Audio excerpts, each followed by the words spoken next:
حبايب، اليوم وصفتنا وصفة لذيذة وسهلة جدا جدا، يا رب تجربوها وتعجبكم. وصفة اليوم هي وصفة خبز الفول السوداني، وهي ضمن الكيتو العادي، وبثلاث مكونات فقط، ما تحتوي على أي نوع طحين ولا على أي نوع أصماغ. طبعا قبل لا نبدي طريقة عمل الوصفة، لا تنسون الاشتراك بقناتي وتفعيل الجرس حتى يوصلكم كل شي جديد وأول بأول. أول شي نجيب 2 بياض بيض، ونضيف عليه ربع كوب زبدة فول سوداني مثل ما تشوفون، وبعدها نضيف له نصف ملعقة كوب بيكنج باودر. بعدها نخلط جميع المكونات بالخلاط لحد ما تصبح عندنا خلطة كريمية متماسكة مثل ما تشوفون بالفيديو.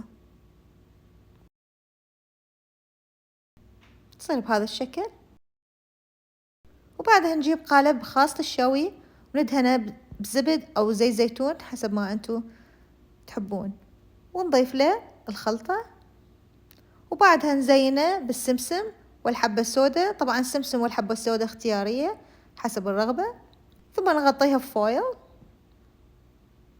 بهذا الشكل، ونضعها بالفرن على درجة حرارة 350 فهرنهايت لمدة 10 إلى 20 دقيقة حسب الفرن مالتكم. ومن تطلع من الفرن راح تكون بهذا الشكل. نرفع الفويل أول شي، شوفوا شلون حتكون، والطعم جدا جدا لذيذ. أتمنى تجربوها وتستفادون من عندها برمضان. عمل ساندويتشز، برجر ساندويتش، تشيز، أنا أكلتها مع الزبد جدا جدا لذيذة. إن شاء الله يا رب يعجبتكم الوصفة اليوم، وألتقي بكم بوصفة جديدة وفيديو جديد إن شاء الله. باي.